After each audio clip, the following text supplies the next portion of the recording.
है। Army chief ने अपने वार्षिक प्रेस कॉन्फ्रेंस में कहा कि पिछला साल चुनौतियों से भरा था, बॉर्डर पर तनाव था और कोरोना संक्रमण का भी खतरा था, लेकिन सेना ने इसका कामयाबी से सामना किया है। सेना प्रमुख MM नरवणे ने कहा कि पाकिस्तान और चीन मिलकर भारत के लिए एक शक्तिशाली खतरा पैदा करते हैं और टकराव की आशंका को दूर नहीं किया जा सकता है। उन्होंने कहा कि हमने उत्तरी बॉर्डर पर और लद्दाख में उच्च स्तर की तैयारी की है और किसी भी चुनौती से निपटने को हम तैयार हैं। लद्दाख और उत्तरी सीमा की तैयारियों के बारे में बताते हुए आर्मी चीफ ने कहा कि सेना ने सर्दियों को लेकर पूरी तैयारी की है।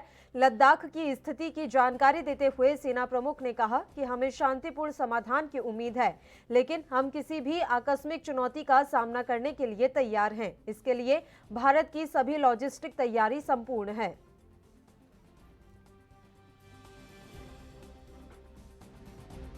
The last year was one full of challenges. We keep saying that we are prepared to meet all challenges, but last year we had to walk the talk and actually rise up to the occasion and show that we are indeed prepared to meet all these challenges. And I'm happy to say that we did so and came out on top and with flying colors. The challenges were multifarious, but main among them, of course, was the COVID and the situation on the northern borders. As far as the COVID pandemic is concerned, as early as the middle of February, based on whatever inputs we were getting, we had been able to make quite a pragmatic assessment of the situation and had instituted necessary force protection measures under Op Namaste, in which detailed instructions had been passed from the Army headquarters as well as through the medical channels on what all measures need to be instituted. Along with that, we also gave a free hand to our local commanders to institute all measures that they deem fit in their respective areas and garrisons. और इस मसले पर चर्चा के लिए रक्षा विशेषज्ञ आशीष चतुर्वेदी जी इस समय फोन लाइन पर हमारे साथ जुड़ गए हैं। आशीष चतुर्वेदी जी, बहुत बहुत स्वागत है आपका ENB न्यूज पर।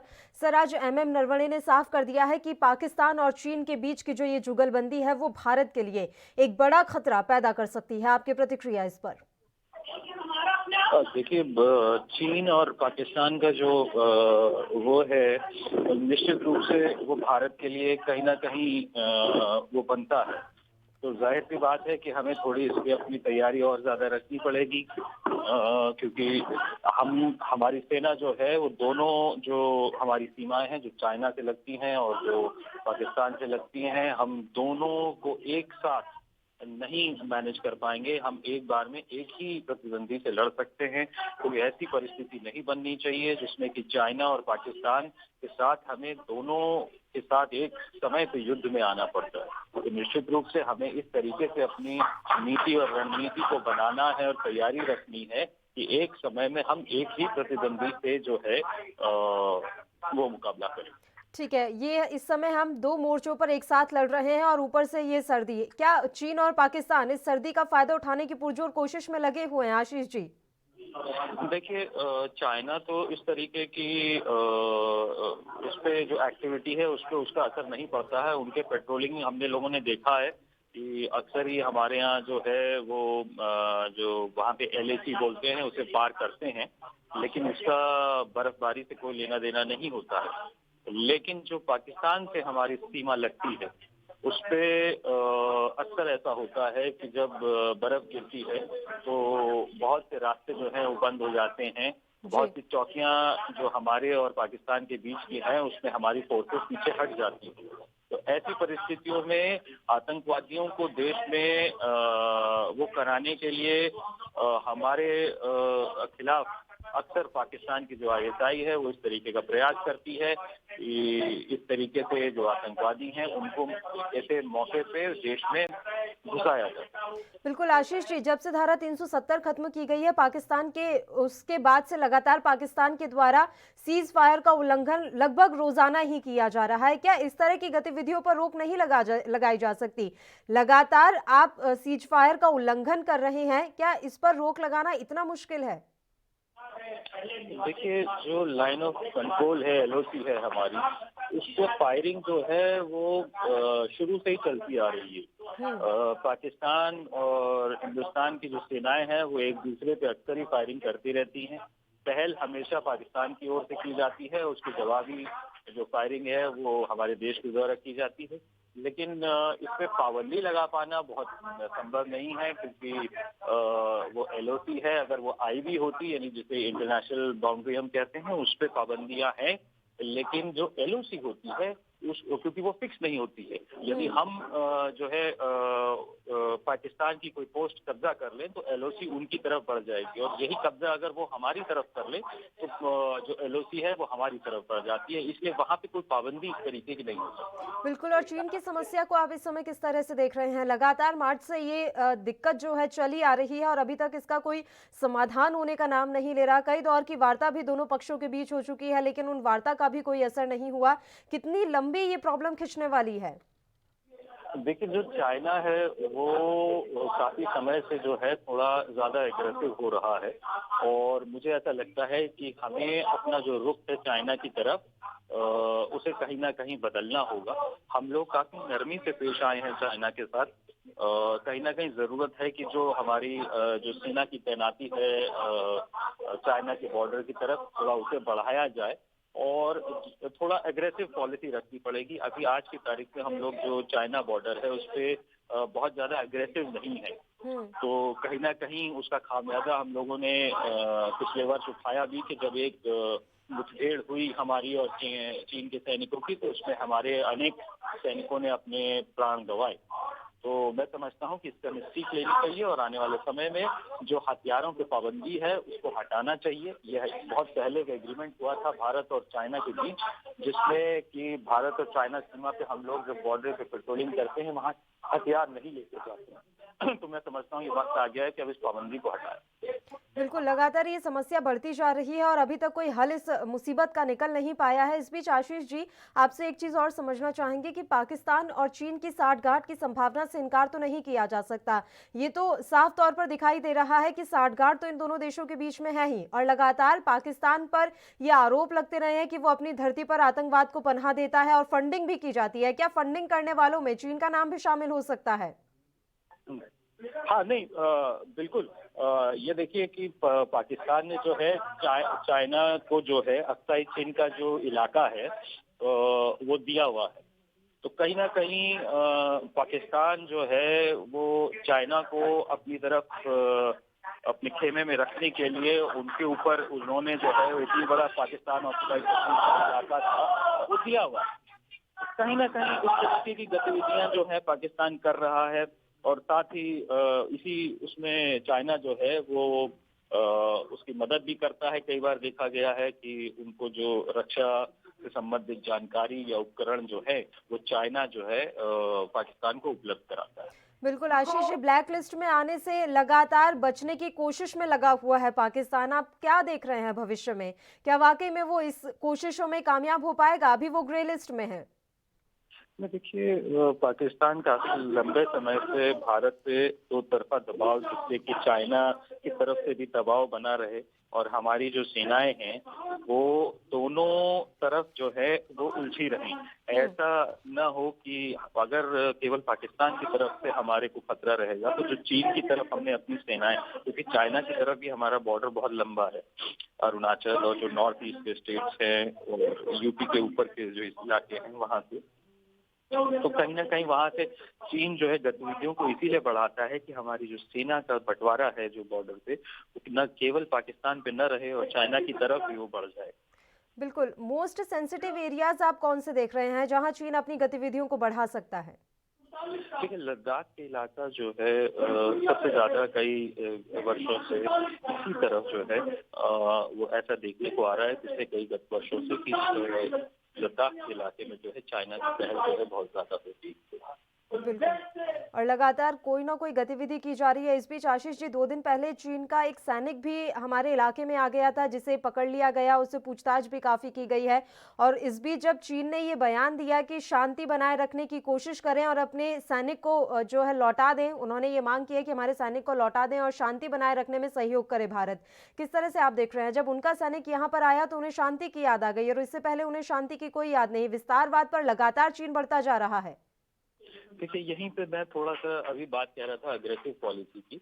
जो चीन का जो सैनिक हमारे सीमा में आया, भारत ने उसे इतनी आसानी से लौटा दिया। बिल्कुल, हमें यहीं पे थोड़ा सा अपनी विदेश नीति को थोड़ा बदलना पड़ेगा कि हमें अगर लौटाना भी था तो हमें इतनी जल्दबाजी नहीं करनी चाहिए थी उसे लौटाने। यदि हम इतनी जल्दी लौटाते हैं तो चाइना को कहीं ना कहीं हम ये मैसेज दे रहे हैं कि तुम अगर कुछ भी करो तो हम जो है तुम्हारी तरफ जो है एक आक्रामक रुख जो होना चाहिए वो अभी भी नहीं रख रहे हैं। ये जरूरी है।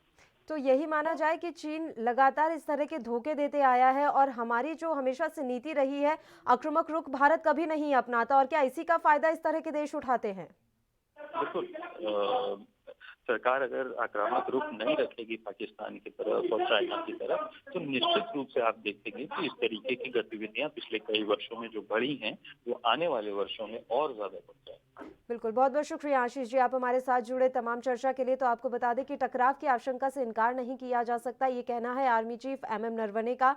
आज उन्होंने प्रेस वार्ता की है, वार्षिक प्रेस वार्ता ये रही जहां उन्होंने तमाम बातें कही और साथ ही उन्होंने बताया कि पिछला साल किस तरह से चुनौतियों से भरा हुआ रहा। बॉर्डर पर तनाव था और कोरोना संक्रमण का भी खतरा था, लेकिन सेना ने इसके लिए एक शक्तिशाली तरीके से चुनौती लड़ी है और लगातार कामयाबी से इस चुनौती को पार भी किया है।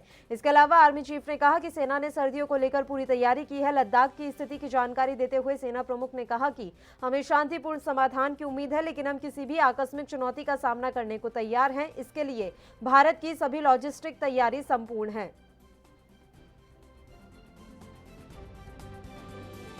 The last year was one full of challenges.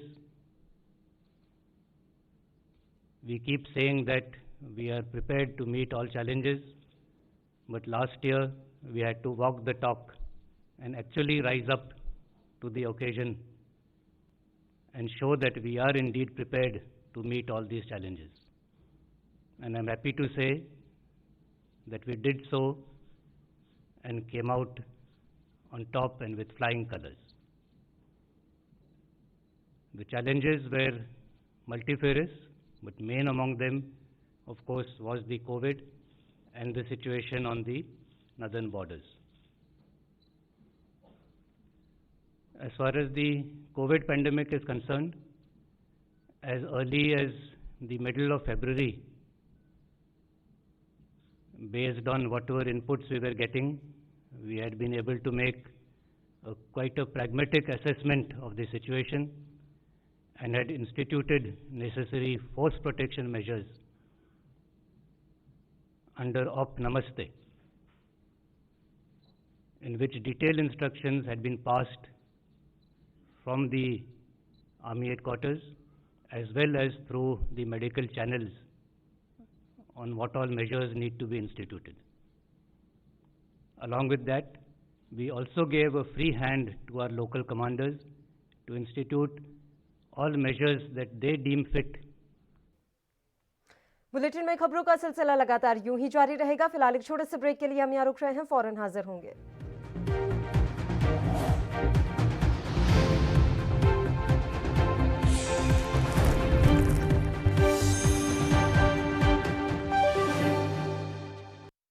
क्या आप दुबले पतले कमजोर हैं? आपकी सेहत नहीं बनती, भूख कम लगती है, वजन नहीं बढ़ता। दरअसल मेन बात खाना पीना खाना नहीं है, मेन बात है खाया पिया लगना। और अगर खाया पिया लगेगा ही नहीं तो सेहत बनेगी कैसे? इसलिए हमारी संस्था सन्यासी आयुर्वेदा ने एक ऐसी दवा बनाई है जो कि आपके पाचन तंत्र को, आपके लीवर सिस्टम को ठीक करने का काम करती है, ताकि आप जो भी खाएं उसका पूरे का पूरा निचोड़ आपके शरीर को लगे, आपकी भूख बढ़े, खाया पिया सही से लगे, नया खून बने, हड्डियों में जान आए, वजन बढ़े, ताकत बढ़े, चेहरे पर नूर आए और आप मोटे तगड़े खूबसूरत पर्सनैलिटी के मालिक बन जाएं। यह दवा पूरी तरह से आयुर्वेदिक होती है। इसका शरीर पर कोई भी साइड इफेक्ट, कोई भी नुकसान या दुष्प्रभाव नहीं होता। लड़के लड़कियां दोनों इसका इस्तेमाल कर सकते हैं और पहले 15 दिन के अंदर ही आपको इसका असर महसूस हो जाएगा। सिर्फ 650 रुपए की पूरे 1 महीने की दवा होती है और आप इसे घर बैठे 01145454545 पर फोन करके दवा मंगवा सकते हैं।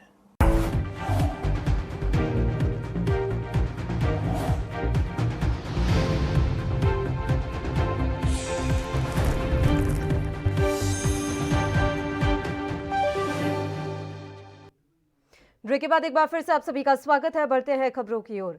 एआईएमआईएम के अध्यक्ष और सांसद अज़दुद्दीन ओवैसी मंगलवार की सुबह वाराणसी पहुंचे।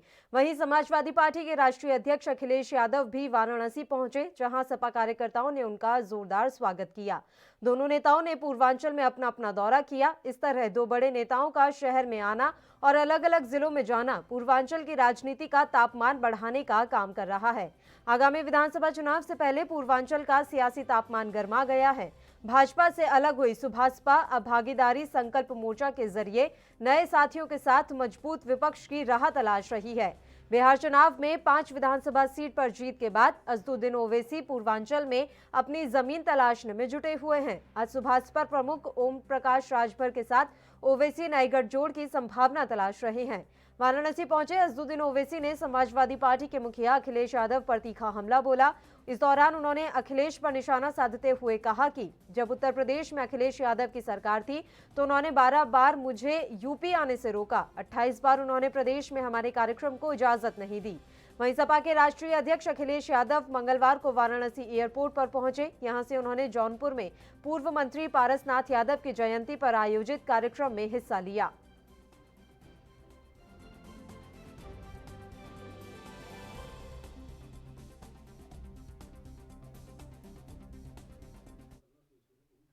और इस मसले पर चर्चा के लिए राजनीतिक विश्लेषक संदीप चौधरी जी इस समय लाइव हमारे साथ जुड़ गए हैं। संदीप जी, किस तरह से आप देख रहे हैं अज़दुद्दीन ओवैसी का वाराणसी दौरा? क्या प्रधानमंत्री के गढ़ में सेंध लगाने की कोशिश की जा रही है ओवैसी के द्वारा? देखिए पल्लवी जी, इस बात में कोई दो राय नहीं है कि जिस तरीके से यूपी का विधानसभा चुनाव पास में आता जा रहा है और जो प्रिपरेशन असदुद्दीन ओवैसी की है आपने बिहार में भी देखी और उससे बेटर प्रदर्शन वो उत्तर प्रदेश में करना चाहते हैं। और असदुद्दीन ओवैसी की एक खास चीज है कि वो चीजों को और हालात को स्टडी करते हैं बहुत अच्छे से। उन्हें मालूम है कि जो आपका ये क्षेत्र है यहाँ पे उनके मुस्लिम वोट बैंक काफी है, वहां से मुस्लिम सांसद भी रहे हैं, विधायक भी बनते रहे हैं, तो कहीं ना कहीं उस मुस्लिम वोट बैंक के उनकी मजबूत नजर है। और आपको बता दूं अखिलेश यादव का भी सेम वोट बैंक है। अखिलेश यादव को अपना वोट बैंक बचा के रखने की चिंता है और उन्हें इस वोट बैंक में सेंध लगानी है। तो दोनों में कांटे की टक्कर होने वाली है। देखने वाली दिलचस्प बात यह रहेगी कि असदुद्दीन अपने आप को कितना मजबूत कर पाते हैं और जितना मजबूत असदुद्दीन अपने आप को कर पाएंगे कहीं ना कहीं अखिलेश यादव को कमजोर करेंगे। और ये तो वक्त बताएगा कि प्रधानमंत्री के गढ़ में वो कितनी सेंध लगा पाते हैं और कितनी सेंध नहीं लगा पाते हैं। भारतीय जनता पार्टी से अलग हुए ओम प्रकाश राजभर ने सुभाषपा बनाई और अब सुभाषपा का ओवैसी के साथ गठबंधन हो रहा है और ये बातें कही जा रही हैं कि बसपा से भी संपर्क साधा जा रहा है कि वो भी इस गठबंधन में शामिल हो जाए। लग रहा है कि मायावती इस प्रस्ताव को स्वीकार करेंगी। देखिए पल्लवी जी, मैं एक चीज आपको क्लियर कर दूं। जिस तरीके से मैंने जैसे बताया आपको कि ओवैसी चीजों को स्टडी करते हैं और मंझे हुए पॉलिटिशियन है, एडवोकेट हैं, और मैं उनको एक टॉप लेवल का राजनेता के रूप में देखता हूं। क्योंकि उनको आपने सुना होगा, देखा होगा, बहुत नाप तोल कर बातें करते हैं और राजनीति उनके एक सेंटेंस में भरी होती है। वो जो गठबंधन की बात करते हैं वो भी बहुत सोच समझ के करते हैं और हमेशा आपने देखा होगा दलित की बात भी वो साथ में करते हैं। जिस तरीके से उन्होंने राजभर को अपने साथ जोड़ने की कोशिश की है उसी तरीके से वो मायावती को अपने साथ जोड़ने की कोशिश करेंगे। और आपको मैं बता सकता हूं अगर मायावती भी उनके साथ जुड़ जाती है तो यकीन मान के चलिए कि असदुद्दीन ओवैसी जोरदार एंट्री उत्तर प्रदेश में करेंगे। बिल्कुल, लेकिन योगी लगातार जिस तरह से काम कर रहे हैं उत्तर प्रदेश में, उनकी एक अलग ही छवि है, एक अलग ही साख है। क्या उनकी छवि को तोड़ना इतना मुश्किल होगा या फिर आसान होगा? ओवैसी तमाम जो उनके साथ अभी गठबंधन हो रहा है, उनका तमाम दल उनके साथ जुड़ रहे हैं छोटे-छोटे, इतना आसान होगा योगी की छवि को तोड़ना? देखिए पल्लवी जी, ये चीजें समझने वाली हैं और जिस तरीके से योगी आदित्यनाथ की छवि बनी है और न केवल उत्तर प्रदेश में बल्कि पूरे देश में बनी है, उस छवि को तोड़ना आसान नहीं है और उनके वोट बैंक को भी तोड़ना आसान नहीं है। लेकिन योगी जी को झटका देने के लिए असदुद्दीन का प्लान है कि मैं ऐसे लोगों को इकट्ठा करूं जिससे कि कहीं ना कहीं उनका वोट प्रतिशत या उनका वोट बैंक ज्यादा हो जाए, और जब वोट बैंक उनका ज्यादा हो जाएगा तो कहीं ना कहीं योगी जी को उसका नुकसान हो सकता है। लेकिन इस बात में कोई दो राय नहीं है कि उत्तर प्रदेश में जिस तरीके से योगी जी उभरे हैं, उनकी आज की तारीख में जो जरूरत है वो पूरे देश में महसूस होती है। और आपने देखा होगा बीजेपी उनको अलग अलग प्रदेशों में कैंपेन के लिए भेजती है क्योंकि लोग उन्हें पसंद करते हैं। अभी बंगाल में भी आपने उनको देखा होगा, और जो पिछले दौरे हुए जहां जहां भी इलेक्शन होते हैं, इवन चाहे हैदराबाद भी उनको जाना पड़े, पार्टी और सरकार उनको भेजती है। बिल्कुल, सपा का कितना नुकसान आप मान रहे हैं संदीप जी? अगर ओवैसी इतनी धुआंधार एंट्री करने की फिराक में है उत्तर प्रदेश के विधानसभा चुनाव में, तो समाजवादी पार्टी के लिए ये कितने नुकसानदायक हो सकते हैं? देखिए पल्लवी जी, अगर असदुद्दीन ओवैसी की एंट्री उत्तर प्रदेश की राजनीति में होती है और जिस तरीके से राजभर से उनकी मीटिंग हुई है, राजभर का उनको समर्थन मिल जाता है, और इसके बाद जैसा आपने बताया कि मायावती से भी वो गठजोड़ की तैयारी में है, अगर मायावती के साथ उनकी गठजोड़ हो जाती है तो यकीन मानिए उत्तर प्रदेश की राजनीति में सबसे बड़ा नुकसान अगर किसी को होगा तो वो समाजवादी पार्टी अखिलेश यादव को होगा। और कांग्रेस इन सब के बीच में कहाँ स्टैंड कर रही है? कहीं ऐसा तो नहीं गठबंधन के सारे जैसे अलग अलग राज्यों में कांग्रेस अभी चल रही है, तो यहाँ पर भी कुछ ऐसा ही देखने को मिल जाए, इसी गठबंधन में कांग्रेस भी शामिल हो जाए? बिल्कुल, मैं आपकी बात से पूरी तरीके से सहमत हूं, क्योंकि इस गठबंधन में अगर कांग्रेस शामिल नहीं होती है तो हो सकता है कांग्रेस इस बार 0 पर सिमट जाए। बिल्कुल, यानी कि गठबंधन का सहारा तो कांग्रेस को लेना ही पड़ेगा। हालांकि प्रियंका गांधी तमाम बिल्कुल। मेहनत कर रही हैं, लेकिन वो मेहनत कितनी असर दिखाएगी ये तो आने वाला वक्त बताएगा। लेकिन संदीप जी, आप राजनीतिक विश्लेषक हैं, आप देख पा रहे हैं प्रियंका गांधी की मेहनत को? मैं बिल्कुल प्रियंका गांधी की मेहनत को देख पा रहा हूं। देखिए पल्लवी जी, टाइम लगता है अपने चीजों को खड़ा करने में, संगठन को खड़ा करने में, वोट बैंक को तैयार करने में, और प्रियंका जी की मेहनत अपनी जगह है। वो अपना नाम चमका सकती हैं, अपना काम चमका सकती हैं, लेकिन पार्टी को इतनी जल्दी कम से कम उत्तर प्रदेश में तो खड़ा नहीं किया जा सकता, क्योंकि उत्तर प्रदेश की राजनीति जाति में भी बटी हुई है, क्षेत्र में भी बटी हुई है, बहुत सारे इश्यूज हैं। खाली ये नहीं है कि प्रियंका गांधी लोगों के बीच में जाए, हाथ हिलाए और उनको वोट मिल जाए।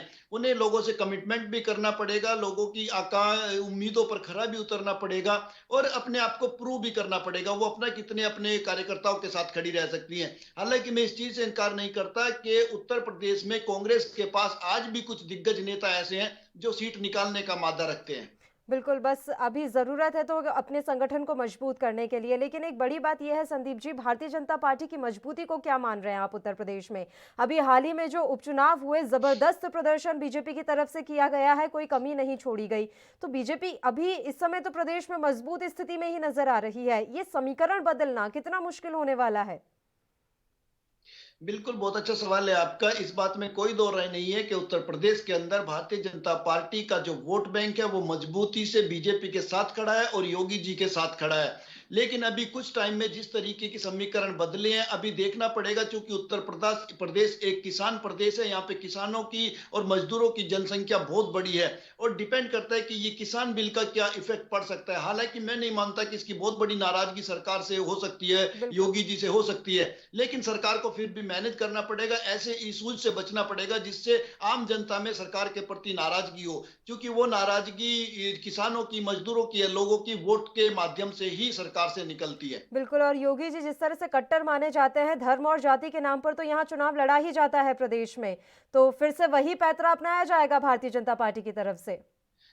बिल्कुल पल्लवी जी, भारतीय जनता पार्टी का जो पैंतरा कह लीजिए या राजनीतिक तैयारी कह लीजिए, उनका इसी तरीके का रहेगा कि देखिए हमने आपको एक किस तरीके का हमें उत्तर प्रदेश मिला था और कितना अच्छा उत्तर प्रदेश करके दिया है। जब हमें उत्तर प्रदेश मिला था तो इसमें करीब 500 से ज्यादा हिंदू मुस्लिम के दंगे हुए थे, लेकिन हमारे राज्य में एक भी हिंदू मुस्लिम का दंगा नहीं हुआ। हमारे टाइम से पहले किस तरीके से लव जिहाद के केस होते थे, लड़कियों को बहला फुसलाकर धर्म परिवर्तन किया जाता था, लेकिन हमने उस चीज पे रोक लगाई है। और ऐसे तमाम मुद्दे हैं, चाहे कानून व्यवस्था की बात कर लीजिए, चाहे अपहरण की बात कर लीजिए, चाहे डकैती की बात कर लीजिए, कहीं ना कहीं योगी जी की सरकार ने काम किया है और उत्तर प्रदेश का माहौल बदलने का काम भी किया है। बिल्कुल, बहुत बहुत शुक्रिया संदीप जी, आप हमारे साथ जुड़े तमाम चर्चा के लिए। तो आपको बता दें कि ओवैसी ने अब विधानसभा चुनाव, यूपी के विधानसभा चुनाव के लिए तैयारियां करना शुरू कर दी है। सुभाषपा के साथ उन्होंने अब गठजोड़ कर लिया है और ऐसी संभावनाएं जताई जा रही हैं कि बहुजन समाज पार्टी को भी इस गठजोड़ में शामिल किया जा सकता है, संपर्क साधने की कोशिश की जा रही है। खैर, ये गठबंधन कितना कारगर साबित होगा ये तो आने वाला वक्त ही बताएगा। एक छोटे से ब्रेक के लिए बुलेटिन में रुक रहे हैं, फौरन हाजिर होंगे।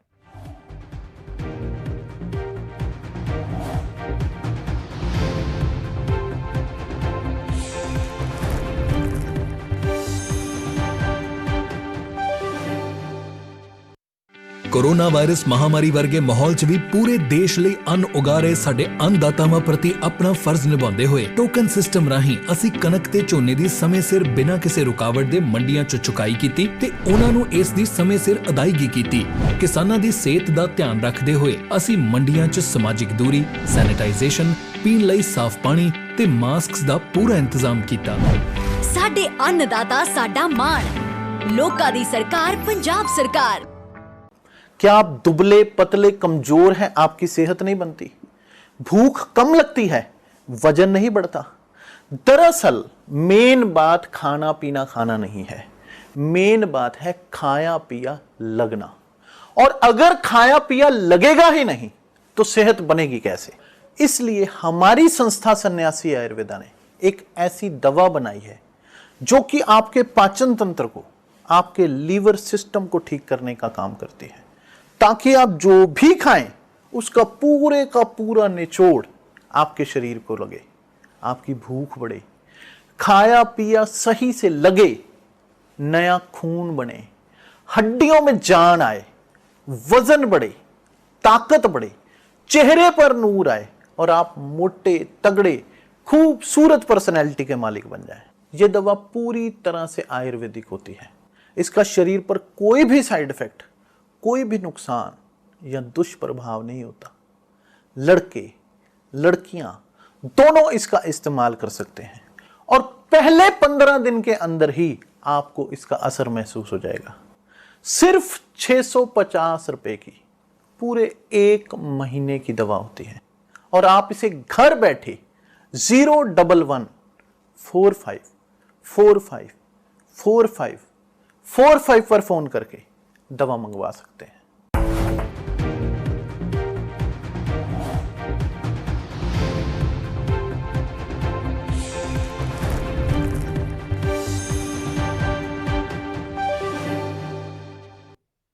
ब्रेक के बाद एक बार फिर से आप सभी का स्वागत है। बढ़ते हैं खबर की ओर। केंद्र सरकार द्वारा पास किए गए तीनों कृषि कानून के लागू होने पर सुप्रीम कोर्ट ने फिलहाल रोक लगा दी है। सर्वोच्च अदालत ने मंगलवार को यह फैसला सुनाया। साथ ही अब इस मसले को सुलझाने के लिए कमेटी का गठन कर दिया गया है। सरकार और किसानों के बीच लंबे वक्त से चल रही बातचीत का हल न निकलने पर सुप्रीम कोर्ट ने यह फैसला लिया। सुप्रीम कोर्ट के फैसले पर किसान नेता राकेश टिकैत ने कहा है कि जब तक कानून वापसी नहीं होती तब तक किसानों की घर वापसी नहीं होगी। उन्होंने कहा कि हम अपनी बात रखेंगे, जो दिक्कत है सब बता देंगे। बता दें कि केंद्र सरकार द्वारा पास किए गए तीनों कृषि कानून के लागू होने पर सुप्रीम कोर्ट ने फिलहाल रोक लगा दी है। सर्वोच्च अदालत ने मंगलवार को यह फैसला सुनाया। साथ ही अब इस मसले को सुलझाने के लिए कमेटी का गठन कर दिया गया है। इस कमेटी में कुल 4 लोग शामिल होंगे, जिनमें भारतीय किसान यूनियन के भूपेंद्र सिंह मान, डॉक्टर प्रमोद कुमार जोशी, अशोक गुलाटी और अनिल घनवंत शामिल हैं।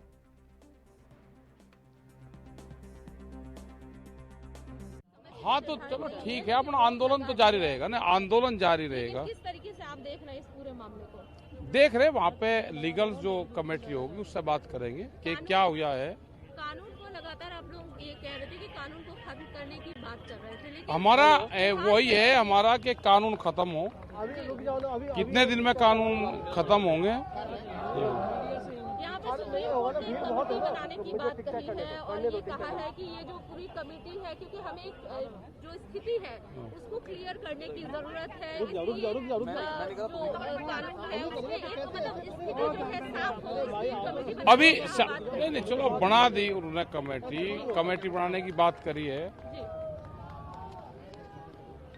ठीक है, तो वो कर दिया होगी। उसमें जो अपने लीगल लोग होंगे सब लोग उसमें बैठ के बात करेंगे। नहीं तो उसके पहले आप कह रहे थे ना कि जब कमेटी बनाई जाएगी, सुप्रीम कोर्ट का आदेश आएगा तभी मैं कुछ बताऊंगा। अब तो सुप्रीम कोर्ट का आदेश आ गया, तो हम अपना चर्चा करेंगे ना, सब लोग चर्चा कर बयान जारी करेंगे। 26 जनवरी में जो हम 26 में तो चलेंगे सब लोग। यहाँ पर अटॉर्नी जनरल ने कल यहाँ पर एक याचिका दाखिल की थी, और आज अगर उस याचिका की बात करें तो उसमें दिल्ली पुलिस को भी सुप्रीम कोर्ट ने नोटिस जारी किया कि क्या स्थिति है, क्या वो कहना। हाँ नहीं ठीक है, उस दिल्ली पुलिस को बताना चाहिए भाई हमको रूट दे दो जी, हमको 1 घंटे बाद का दे दो परेड में शामिल होने का। भाई उनकी 6 बजे निकलती है, हमको 7 बजे का दे दो। एक वकील ने इस पे आज ये कहा है, एमएल शर्मा ने, कि किसान ये चाहते थे कि प्राइम मिनिस्टर आकर उनसे मिले, तो कोर्ट ने साफ कहा है कि प्राइम मिनिस्टर तो उसमें पार्टी है ही नहीं। आप लोगों की इस तरीके की मांग भी रही है कि ना हम प्रधानमंत्री हमने तो ये बातें भी हमारे तो सरकार से हमारा हुआ है। आज के बाद क्या रूपरेखा की हमारा आंदोलन जारी रहेगा, क्या स्थिति होगी? आंदोलन हमारा जारी रहेगा, आंदोलन हमारा खत्म नहीं है, हम आंदोलन अपना करते रहेंगे।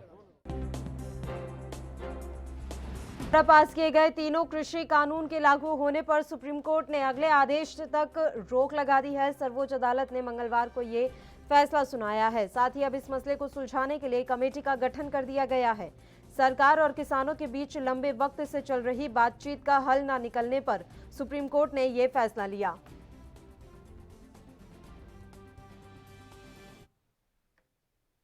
इस मसले पर चर्चा के लिए किसान नेता रामपाल जाट जी इस समय लाइव हमारे साथ जुड़ गए हैं। सीधा उन्हीं का रुख कर लेते हैं। रामपाल जी, किस तरह से आप देख रहे हैं सुप्रीम कोर्ट के फैसले को? अगले आदेश तक के लिए कृषि कानूनों के लागू होने पर रोक लगा दी गई है, आपकी प्रतिक्रिया सर? पल्लवी राजपूत जी सर। मैं किसान नेता के साथ जी additional advocate general Rao ji 27 वर्ष मैंने प्रैक्टिस की है राजस्थान हाईकोर्ट में, इसलिए मैं अपना आप को हमेशा न्यायपालिका का पार्ट एंड पार्सल मानता हूँ। तो जितने भी हमारे न्यायपालिका में जितने भी मामले आते हैं, पहले हम उनको ध्यान से पढ़ते हैं, एक एक लाइन देखते हैं, एक एक पंक्ति देखते हैं, उसकी स्पिरिट देखते हैं, भावना देखते हैं, उसके बाद में प्रतिक्रिया देते हैं। और अभी तक ये जो प्रति है माननीय उच्चतम न्यायालय के आदेश की, वो हमें प्राप्त नहीं हुई। इसलिए जब तक वो प्राप्त नहीं हो, उस पर किसी भी प्रकार की प्रतिक्रिया व्यक्त करना, है ना, इसको हम माननीय न्यायालय की गरिमा के अनुकूल नहीं मानते। ठीक है सर, तो इस पर टिप्पणी दे दीजिए सर कि अभी जो 4 सदस्यीय कमेटी का गठन हुआ है, उसको लेकर क्या कुछ फैसला है किसानों का? पल्लवी जी, इस पर जो बात हमको कहनी होगी, हम पहले उच्चतम न्यायालय में कहेंगे, उसके बाद में बाहर कहेंगे। इसलिए हमें ध्यान है कि जो 4 सदस्य बनाए हैं, उनके बारे में जो भी हम कहना चाहेंगे, उसका सबसे एप्रोप्रिएट प्लेटफॉर्म है माननीय उच्चतम न्यायालय, तो वहां कहेंगे, उसके बाद में फिर आपको देंगे। ठीक है रामपाल जी, किसान आंदोलन को लेकर फिलहाल क्या रणनीति है? क्या ये आंदोलन अभी ऐसे ही जारी रहेगा? इसके बारे में जो किसानों की समिति है वो बैठेगी, उसके बारे में आगे की रणनीति तय करेगी, और हमारा जो संगठन है किसान महापंचायत, उसकी कमेटी बैठेगी, फिर आगे की तय करेंगे।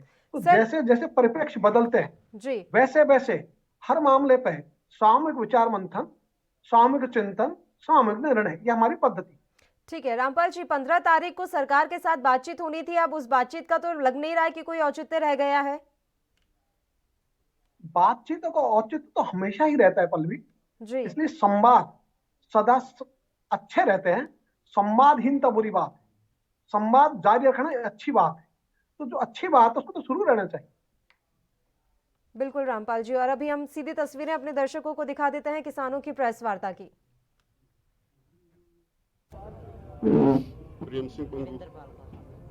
रविंदर पालकर, प्रेम सिंह पंगोली, ये एडवोकेट है हमारे, जो लॉयर्स के साथ कंसल्ट करने के लिए हाईकोर्ट में चंडीगढ़ में है। सीनियर लीडर जगदीश सिंह डल्लेवाल जी, मैं दर्शन पाल हूँ, हमारे बलबीर सिंह राज्यवाल जी, जगमोहन सिंह भारतीय किसान यूनियन बिटौंदा के जनरल सेक्रेटरी हैं, और रमिंदर सिंह जो किसान यूनियन के लीडर हैं। तो आज की प्रेस कॉन्फ्रेंस हम शुरू करेंगे। आप तो मैं इतना इंट्रोड्यूस कर दूं कि आज कल रात कल रात हमने एक प्रेस नोट, काफी इंपॉर्टेंट प्रेस नोट जारी किया था, जिस प्रेस नोट में हमने यह प्रेस को रिलीज करते हुए बताया था कि अगर सुप्रीम कोर्ट कल कोई कमेटी बनाता है मीडिएशन के लिए, वो कमेटी हमें मंजूर नहीं होगी। तो ये हमने एक बहुत preventive and precautionary press note दिया था, क्योंकि परसों चर्चा हुई थी, कल सुप्रीम कोर्ट में ऐसी चर्चा हो रही थी कि कमेटी बनने जा रही है, और हमें ये पूरा विश्वास था अपनी चीज के ऊपर कि सुप्रीम कोर्ट के जरिए गवर्नमेंट अपने कंधे से बोझ को हटाकर सुप्रीम कोर्ट के जरिए कमेटी बनाने जा रही है, जिसका हमने आपत्ति की, विरोध किया। और आज प्रेस में आप प्लीज, जिसको प्रेस में हमने विरोध किया, आज सुप्रीम कोर्ट में चर्चा हुई है। हालांकि फाइनल डिसीजन अभी तक लिखती नहीं आया है, लेकिन फिर भी मोटी मोटी चीजें जो आपके साथ हम शेयर करेंगे।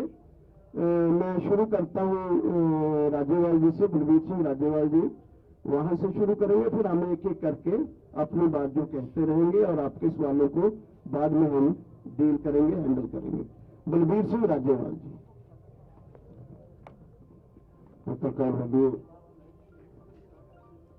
सुप्रीम कोर्ट ने एक आज फैसला किया है जो हमें मीडिया के जरिए ही पता चला है, अभी तक उसकी कॉपी या उसके बारे में डिटेल्स हमें नहीं मिली है। लेकिन जैसे डॉक्टर दर्शनपाल जी ने कहा कि हम समझते हैं कि सरकार की ये शरारत है कि वो अपने ऊपर से ये प्रेशर कम करने के लिए सुप्रीम कोर्ट के जरिए ये कमेटी वगैरह ले आए, जिसका हमने कल ही विरोध कर दिया था कि हम ऐसी कमेटी के सामने पेश नहीं होंगे। हमारा आंदोलन एज इट इज सरकार के साथ चलता रहेगा।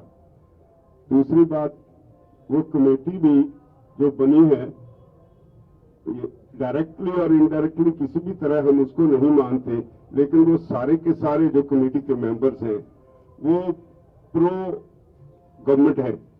सारे वो लोग हैं जो अब तक सरकार के कानूनों को सही ठहराते रहे हैं, और ऐसे लोगों से कभी भी वो किसान के आंदोलन के बारे में ठीक उनकी राय होगी, जो आर्टिकल लिख लिख के प्रेस में जस्टिफाई करते रहे कि ये कानून ठीक है, तो ऐसी कमेटी को तो बिल्कुल ही कोई मान नहीं सकता। वैसे भी हम असूली तौर पे क्लियर है कि कुछ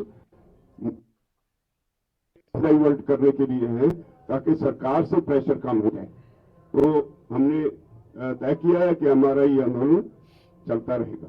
धन्यवाद। जगमोहन सिंह। वह ਤਾਂ ਇੱਕ ਹੀ ਮੁੱਖ ਇਸ਼ੂ ਸੀ ਸੁਪਰੀਮ ਕੋਰਟ ਦਾ ਡਿਸੀਜਨ। ਅਜੇ ਕਿ ਇਹ ਉਹਨਾਂ ਦੇ ਜਿਹੜੇ ਮਿੰਟਸ ਨੇ ਸੁਪਰੀਮ ਕੋਰਟ ਦੇ ਜਿਹੜੇ ਦੇਖੇ ਨੇ, ਉਹਦੇ ਚ ਜਿਹੜੇ ਨਾਂ ਆਏ ਨੇ ਉਹ ਬਿਲਕੁਲ ਹੀ ਜਿਵੇਂ ਰਾਜੇਵਾਲ जी ने कहा वैसे ही है कि जो 3 कानून है इसके पक्ष में बड़े बड़े हिंदू में, इंडियन एक्सप्रेस में अशोक लाटी तो रोज एक लिखता है, लेकिन महीने में 20 उसके छप जाते हैं। ऐसे आदमियों के नाम आए हैं। वो फाइनल डिसीजन जो आता है उसमें कौन कौन से होते हैं, को अलग बात होगी, लेकिन अगर एंटी भी हो ऐसी कमेटी के सामने हमारा फैसला नहीं लाएगा। ना बदल भी जाए, कल को अमेंडमेंट भी कर दे सुप्रीम कोर्ट, हमारा ये डिसीजन है कि नाव से नहीं कोई बात। एक कमेटी का मतलब ये है कि जो हमारा एजिटेशन है, जो इशू है, उसको ठंडे बस्ते में फ्रीज करना, और हम फ्रीज नहीं होना देना चाहते। हम इनडेफिनेट समय के लिए आए हैं और जीतकर और शांतमय तरीके से जीतकर। कोई ऐसी बात नहीं है कि 26 जनवरी फाइनल है, ये है वो है, आगे जाएगा संघर्ष। जो अनिश्चित समय का है, इनडेफिनेट है, तो ये संघर्ष इनडेफिनेट रहेगा, पीसफुल रहेगा, बढ़ेगा संघर्ष, गिनती बढ़ेगी। आज 5 रास्ते रुके हैं, हो सकता है 10 दिन के बाद 10 रास्ते रुक जाए, और इसकी हमारी कोशिश भी है, और ये सारे देश में भी फैलाएंगे। कल दिल्ली ही नहीं, जो बड़े और शहर हैं जो हमसे दूर बैठे हैं, वहां भी इन कानूनों के खिलाफ ऐसे संघर्ष पीसफुल चलेंगे। रविंदर जी। पत्रकार बंधु, एक और बात भी जो आज हमें मालूम पड़ी है, अभी नोटिस सामने आएगा तो मालूम पड़ेगा कि रविंदर पटियाला।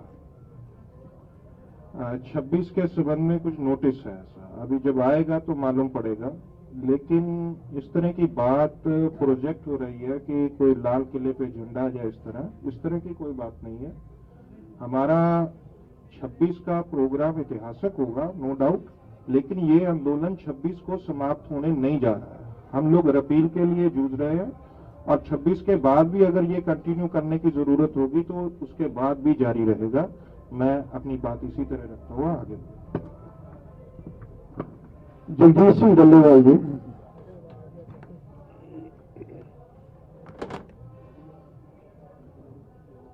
सत्कारयोग पत्रकार मित्रों, सरकार की जो नीति नीयत जिस तरह की कानून बनाने के समय रही है, बिल्कुल उही नीति ते नीयत इत्थे कमेटी के समय के उत्ते बिल्कुल निकल के क्लीयर स्पष्ट सामने आई है कि सरकार हर हाल दे विच ये चाहुंदी है कि ये कानून वापस ना होण, ये रिपील ना किए जाण।